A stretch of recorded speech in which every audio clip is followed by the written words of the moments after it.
In today's video, I'm going to show you how to make a split screen effect in DaVinci Resolve, step by step, even if you've never done it before. This is a super useful edit for reaction videos, comparison videos, interviews, tutorials, and anytime you want two clips playing side by side in a clean, professional way. I'll walk you through 3 easy methods, starting with the basic side-by-side split screen, then a cleaner crop method, and finally, how to add a divider line in the middle for that polished finishing touch. If this tutorial helps you, make sure to hit the like button and subscribe for more easy DaVinci Resolve tips just like this. Let's jump in.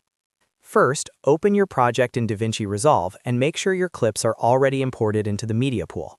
For the first method, which is the basic split screen, drag your first clip down to Video Track 1 or V1. Then take your second clip and place it directly above on Video Track 2 or V2.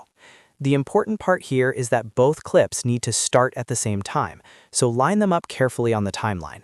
That way, when you play the video back, both clips will appear together. Now, click on the top clip, the one on V2, so it becomes selected. Then go to the top right corner and open the inspector panel. If you don't see it, make sure you're in the Edit page, because that's where most of the visual adjustments happen. Inside the inspector, look for the Transform controls. This is where you can resize and reposition the clip. To make the split screen work, you'll want to reduce the width of the clip. A simple starting point is to adjust the Zoom X value to around 0.5. That cuts the visible width in half. After that, use Position X to move the clip left or right.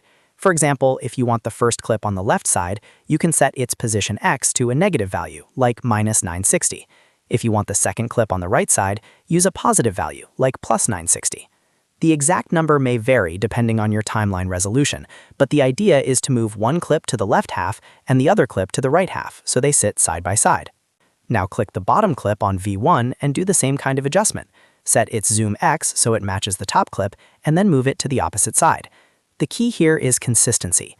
Both clips should be the same size so the split screen looks balanced and intentional. If one clip is too large or too small, the effect can look uneven, so take a moment to fine-tune the positioning until both sides line up nicely.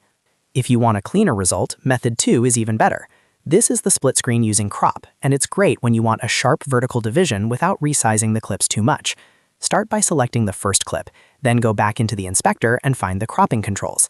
Here, crop one side of the clip. For example, if this is the left video, you can crop the right side so only the left half remains visible. Then select the second clip and crop the opposite side, meaning you crop the left side so only the right half shows.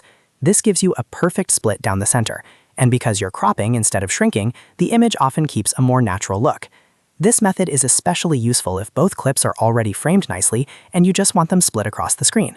You can still use the position controls if needed, but usually cropping alone does most of the work. If the clips overlap or don't sit perfectly, just make small adjustments until the split looks even and symmetrical. Now for method 3, which is completely optional but adds a really nice professional touch. If you want a divider line between the two clips, go to the Effects library, then open Generators and choose Solid Color.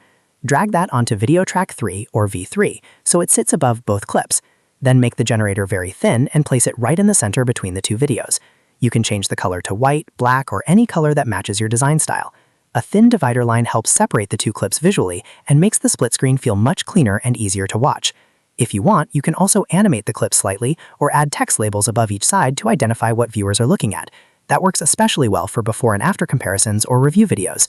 But even if you keep it simple, the split screen effect alone is powerful enough to make your video look more engaging. So, to quickly recap, the basic method uses 2 clips on separate tracks with resize and position adjustments. The crop method gives you a cleaner split without distortion, and the divider line adds a polished finishing touch. Once you understand these 3 techniques, you can create split-screen layouts in DaVinci Resolve for almost any type of video. If this video helped you, please hit the like button, subscribe for more DaVinci Resolve tutorials, and let me know in the comments what effect you want to learn next. Thanks for watching, and I'll see you in the next one.